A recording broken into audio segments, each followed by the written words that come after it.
Welcome to the Clean Power Hour. Today we're talking about megawatt scale batteries happening in California. I'm Tim Montague, your co-host. Welcome to the show, John Weaver, commercial solar guy and co-host. Hey Tim, how you doing today? Hope your week's gone nice. Good to see you. Good to see you. So we have a lot of great stories that we want to talk about today. And we're going to kick off with this story about a very large battery that is being proposed in the Bay Area. The headline is Vistra approved to build a grid battery bigger than all utility scale storage in the US combined. And you've covered the story on your blog, which I'll show here momentarily. What do you make of this? It is the beginning. It is the first of the next breed that will become standard. We got to gigawatt scale batteries very, very fast. And it's because they make such simple, common sense. I mean, this is a huge battery in terms of what we've seen before, but it's going to become what the standard battery size is. I mean, it's just it just makes too much sense. I mean, so Vistra, first off, this is an expansion of a pre-approved battery. The original battery was 100 megawatt hours, 100 megawatts, 400 megawatt hours. Then it was expanded to 300 megawatts, 1.2 gigawatt hours. Now, this most recent one is an expansion of that up to 1.5 gigawatts of power and 6 gigawatt hours of available capacity. Now, officially, this battery hasn't been approved by the utility. It's just been approved for permitting. So that just means that they can expand the amount of land they're using a little bit, add some more batteries, use some additional acreage. And so it's really just the first of what we should expect to start seeing on a regular basis. This is, just like we see gigawatt solar. Gigawatt solar is much less common. I think gigawatt batteries are going to be like 500 megawatt solar. They're just going to be, there's going to be 50 of them in the country, that type of thing. There's going to be a lot of these. This is going to become commonplace. Yeah. I mean, a couple years ago, it was very rare to hear about, anything beyond a couple of megawatts in terms of batteries. Batteries are the holy grail for renewable energy. So our audience understands they can do all kinds of things with renewable energy and the grid. They can provide all kinds of services. Of course, they can just provide power to the grid, and that's much of what they do. And then they can condition that power, which the grid needs and wants. But this is a tipping point we see being crossed now. Previously the largest projects were like 150 megawatts, right? And now this is 10 times? I don't know.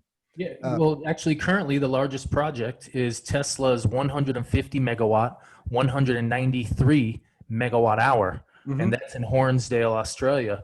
So in terms of the power, in terms of the output at any moment, it's exactly 10 times bigger. In terms of the storage, it's 30 times bigger. Yeah, in terms of the megawatt hours? Yeah, yes. Yeah. So we see both the size and then the duration of the batteries growing. And of course, ultimately the holy grail is, batteries that can run for a couple of days without being recharged, because while it's great to store excess solar in your battery, the solar is only being collected during the day when the sun is shining. And so then at night, your battery is by default discharging unless it's being charged by the grid or wind or some other source. And so that duration needs to grow. Today, it's very common to have 2 hour or 4 hour. You're saying this is a 6 hour battery? This would be a 4 hour battery, 1.5 to 6. Yeah. So I've noticed that too, just in the last 6 months, there's, they're pushing that capacity up. And So it's a great thing, because what it means is we can now replace utility scale power plants, in this case, a gas fired power plant in Moss Landing, which is in the Bay Area of California, right, being replaced with batteries. Yep. Yep. And And what's interesting about this battery, first we have to step back a layer. It's cool. We have a new announcement and we can start talking about big, shiny things. And we love that because big is important. But the setting and the timing of the announcement is also very, very interesting. First off, this weekend, California, Death Valley, recorded what might be the highest measured temperature on Earth ever. And that led to a statewide heat wave across the entire Southwest United States, California in particular, of course. And what that also did is that California this past weekend and heading into, today possibly, there have been multiple rolling blackouts at various spots across the state. And this was predicted like last summer, and that's really what my article goes into. That I wrote on this topic is that last summer, CAISO, California ISO operator, said we're going to see potentially over 2 gigawatts of energy shortfall during the peak periods. And the peak period is generally for Cali, it's September, it's from 5 to 9 p.m. And this is just every year. This is when, people are going to school or whatever it is. It leads to September being the biggest, not August, maybe because people aren't in school or they're on vacation or something, but September. And so it was predicted that this year there'll be greater than 2 gigawatts needed. By the year 2022, there's going to be 4.7 gigawatts needed. And California said, this is a real problem. We need to manage it. Last summer into the fall, they put out proposals and they're working on it. And one thing that they're going to do is keep a couple of gas plants open a little longer. And then they're going to procure huge amounts of energy storage. And roughly speaking, the 2022 numbers said they needed 15 to 16 gigawatt hours of energy storage spread out over 4 hours to meet these needs. Well, this one battery, if it gets built, if it gets approved, would be 6. It would be about 1/3, a little bit more than 1/3 of what California needs to meet their grid shortfall. And I just think that's interesting. First off, that volume of energy storage 2 years ago, if we would have said this conversation, you would have had all the naysayers being like, shut up, go back home. Batteries are too expensive. You don't know what you're talking about. Well, 2 years, a lot of time in our industry, a lot of movement, a lot of change. And it excites me that we now have a battery of this capacity, of this size, that's being put on the table by professionals, finance professionals who know the math better than anybody. And yes, Cali's got some problems. This battery's big. We're jiving. We're seeing the future. Yeah, we got some bumpy spots on the way up, but this is it. This battery represents something, and the place where it's occurring needs it more than any place in the country right now. It's a good thing to see developing. It sucks for the rolling blackouts. That's terrible, but it's, we're progressing through life. This is what happens. Yep. Yeah, I lived in Southern California in San Diego in the early 2000s and experienced rolling brownouts. We had few blackouts in that one, but that was a big year for energy crisis in California. And there was also then a scandal that the utility was gaming the system and causing brownouts when they really didn't need to. So they got in a lot of trouble around that. But you reference another story in your post, though, John, about Australia to fast track world's largest solar battery project with grid link to Singapore. I'm going to show that story. And we were chatting about it in the pre-show. You're smiling. What's the deal there? I just like big things. I mean, come on, who doesn't like big giant, cool? I'm with things? you, man. I like big. And we need big. That's the Yeah. thing, is we're going to triple the grid when we electrify transportation. So we need a lot more energy on the grid, period. And the cleaner, the better. So, but what's going on? I'm going to share the screen here, but what's going on in Australia? So first off, a lot. There's more solar installed in Australia per person than most, maybe any place on the planet. They have as much residential solar, or maybe half as much as the United States, and they have literally 1/10 of the population. So what this project in Australia is, if you wouldn't mind, scroll up to the top and share that image real quick so people can zoom in on it a bit. But there's some folks who are hoping to build a solar plus storage plus wind facility on the northern coast of Australia. And then they want to build a power line, undersea power line that goes through Indonesia, through the islands of Southeast Asia, and then connects directly to Singapore. And so they want to sell 30 gigawatt hours of battery. Now, we were just talking about this battery in California being the biggest ever, more than the United States installed last year. Da, da, da, da, da. Well, this one's 5 times bigger. So, like, yeah. Australia, man, you guys are awesome. I want to come hang out with some Australians, because the plan is to literally sell 24/7 electricity to an island nation. And my goodness, the vision to put your feet up and say, this is what we want to do, and this is what we're going to do, and then to start pushing it. It's exciting. They have a huge amount of open land, and they have amazing sunlight in northern Australia. It's very close to the equator. And so the ability, the financial viability, it's there, no questions asked. Cheap land, open land, flat land, great sunlight. You get those basics.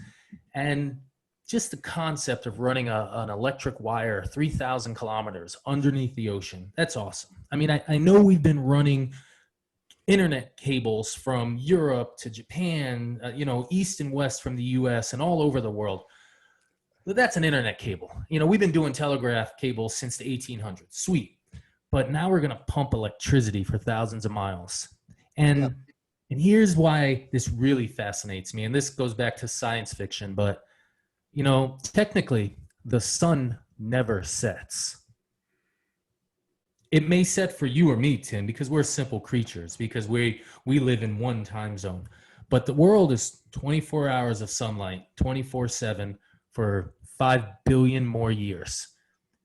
If we were to string a cable connecting all the continents, I know it sounds complex politically, but there are those who believe in it. And there are those who are going to push it. And, maybe in 100 years, we stop arguing about electricity and we just decide that electricity is too important and we're going to give everybody electricity from the sun and circle the planet and have some robots build wireless networks under the ocean everywhere. It's happening. I mean, the wind people with their big offshore wind farms, they're the ones who are developing these underwater techniques with giant wires. And it's going to keep happening. And stuff like this, programs like this are going to push wind, solar, and storage to the forefront in different ways than we considered. These guys are going to come up with new techniques for building, new hardware, new wiring, new underwater cables, everything. And it's really interesting to see projects like this being pushed. And Australia has another giant project that's wind plus solar plus hydrogen. And they want to export hydrogen to the world. And it's, there's 2 10 gigawatt projects that are being considered in Australia. That's enough. I mean, they could power the whole continent forever. I mean, it's pretty cool to watch what's being developed down under. So basically what we're talking about here is mining sunshine and then porting it to some other distant place. Singapore is very landlocked. It's a very modern industrialized country. And I don't know if you've ever been to Singapore, but it's by far the most modern place I'd ever been, including America. It's super modern and, lots of high-rise buildings, super dense. And so, of course, they have a huge electric load. They have very little land. It's a tiny country. And so it makes sense, right? That they're going to try to mine solar resources, which are now, solar and wind and storage are now de facto leaders when it comes to cost for new sources of energy. And so we're just shutting down coal and natural gas and replacing them with wind and solar. Now, there are places where there's still new coal going online, India being a big one. And there's all kinds of reasons for that. They have a lot of coal resources in India. And of course, there are companies that are influential politically that have a vested stake in keeping that train rolling. But anyway, we should probably move on, but that's a great story.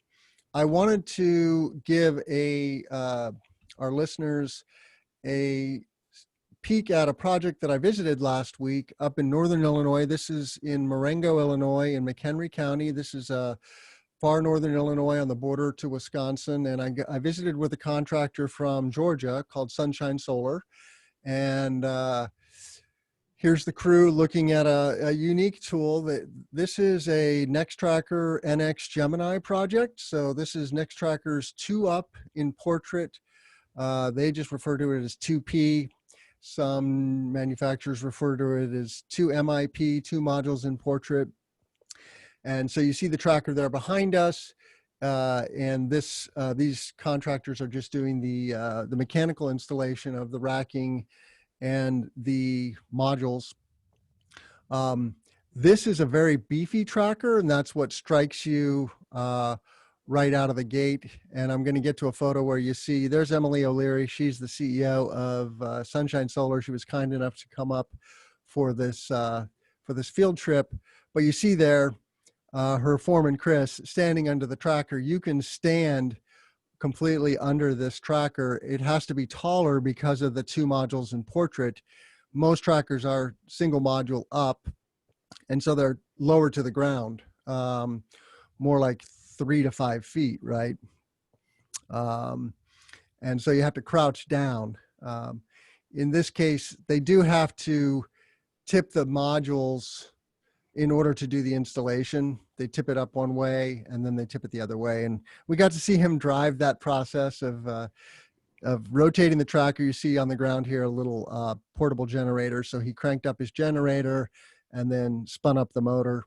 And it took about 5 minutes for the tracker to track from one orientation to the other. But that was a fun field trip. We're not involved directly in the project. I'm just doing a segment with NexTracker. So just wanted to show that off. And then we're going to talk about some other news stories. What about that Texas? We were talking about coal and solar pushing pressure. I noticed Texas has something interesting going on that you highlighted there. Yes. New report finds Texas utility scale solar growth may push remaining coal plants into retirement. And I don't have that on screen, but I'll get that on screen. So a lot's going on in Texas. A lot's going on in Texas with Texas solar. is the number 2 solar market in the U.S. now, second only to California. California is one of the true mature solar markets. California and Hawaii, I like to say, but Texas is coming on strong. And I know Texas historically very strong in the wind area. They have tons of wind resources, and of course they also have tons of solar resources. So I'm going to share my screen and show a photo of this. So here we see that single module in portrait tracker. And what the story documents is that there are now numerous 300 to 500 plus megawatt projects happening in Texas. Yep. And 100 megawatts, okay, that's becoming fairly standard in the US for solar projects, but 500 megawatts, and it's not just one, it's numerous. And but so what this is basically spelling the end of coal as we know it, right? Because it says here, it sees upward of 70% of daytime coal-fired generation in ERCOT. ERCOT is the supergrid in Texas, being at risk by 2022. That's right around the corner. Yep. 70%. So it's a real tipping point, John. And as it says here, coal-fired power generation in Texas, pummeled by clean, no fuel cost wind over the past 10 years, is about to be hit by a second wave of competition from renewables as utility scale solar power stands to gain significant market share over the next few years. So thanks to Kelsey Misbrenner at Solar Power World for covering that story. Any other thoughts about Texas? You know, Texas did something that no one else in the nation did, and it's interesting. They built a power line network. They have a renewable energy zone, and within this power line, and it's an HVAC network, so not HVDC, which is like the pie in the sky global spanning networks that we want, but it's a high voltage standard power line system that kind of does a big circle around the state of Texas. And it's, 90% of the state's electricity potentially is managed within ERCOT. And then this power line set runs within the whole state. And so hypothetically, 90% of the electricity in the state could touch it. And what's interesting about this is that the state, and this was back in the 2000s, maybe even in the late 90s, the state spent $6 to $8 billion to build this power line network for the explicit purpose of moving wind power around the state, because they saw it coming. They knew it was big. They knew it was cheap. And they said, you know what, this makes sense. And this is, I like saying this out loud just to kind of get a rise out of people, but Texas socialized the power grid. So I was working on a project with somebody, 681 megawatts DC of solar. And one of the things I learned during this is that their connection costs to the grid, all in, 20 to 50,000 bucks. The substation owner is the one has to pay for the upgrades. And then your electricity just flows into the grid for free. And this is because the people of Texas built a giant grid.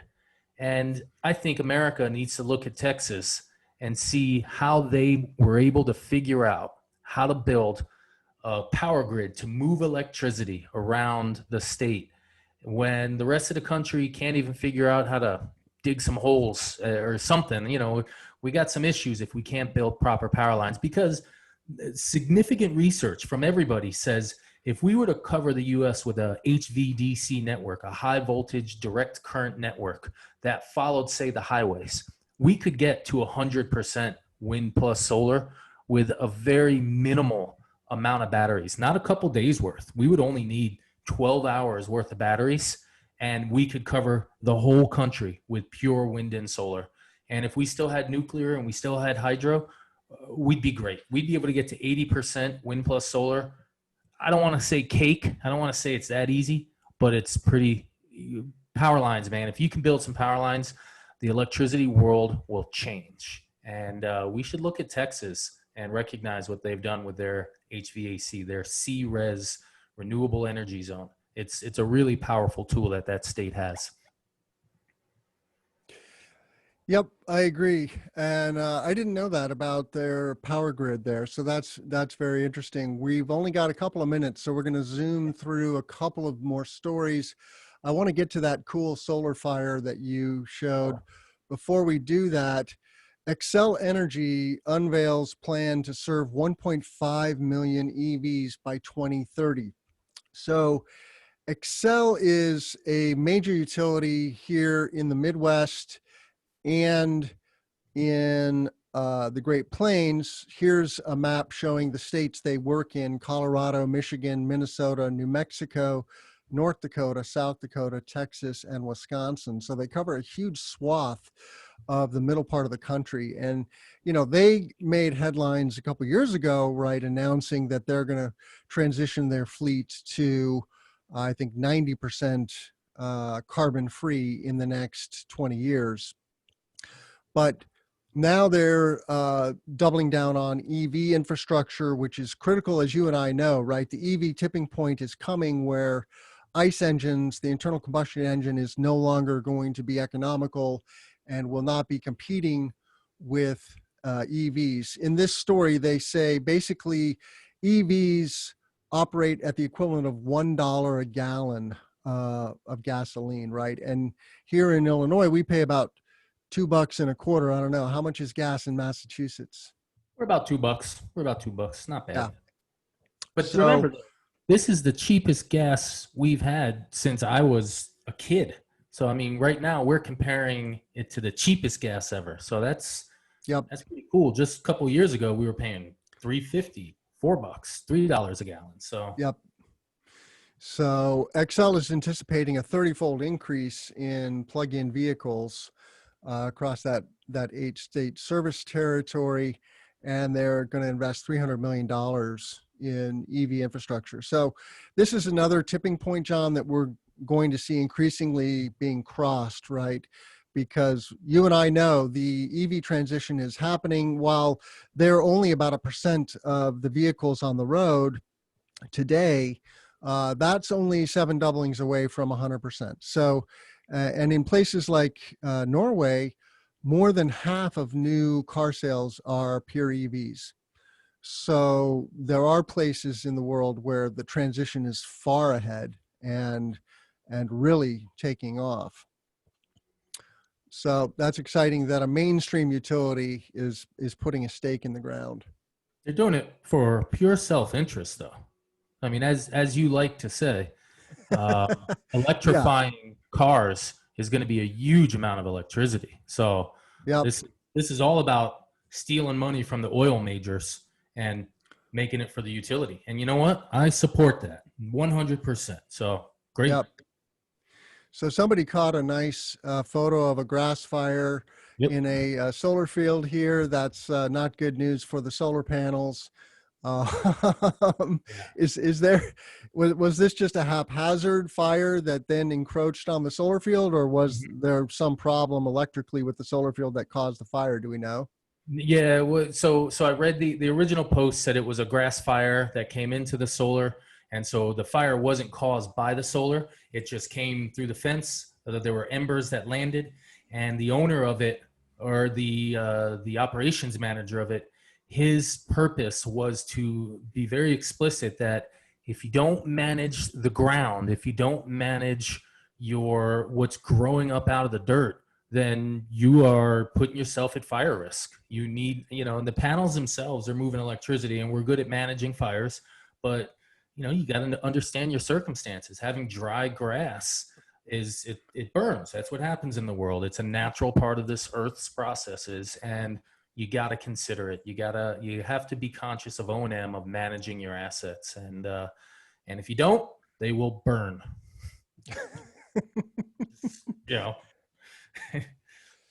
Maybe not in Mass, maybe not in Florida, but you know what? Out west where it's dry, in Texas where it's dry, things will burn. That's just how nature works.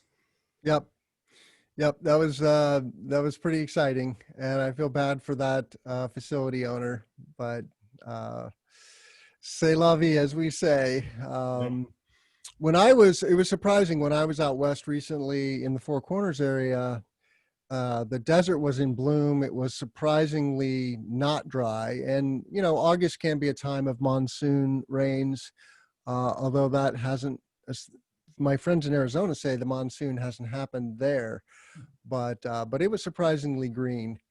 And, but I grew up in New Mexico, and yes, it can be very parched and dry. And we're seeing a lot of solar come into the desert Southwest. Like we said, with the Australia project, it's a matter of mining sunshine where it's widely available, and then potentially wheeling it to other areas. Although in the case of Texas, they've got plenty of demand locally.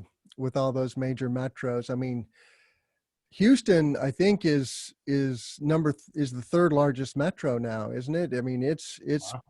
I think it's eclipsed Chicago as the third largest metro in the U.S. So Texas is growing by leaps and bounds.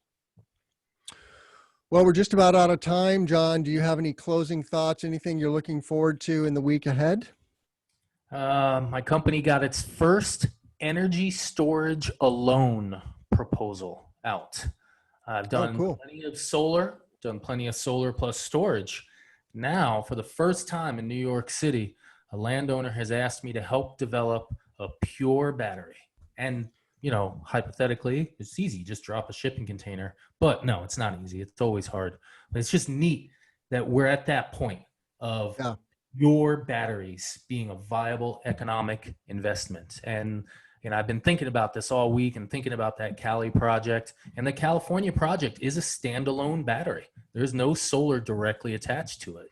And that's pretty cool. So I guess batteries are what's on my mind this week.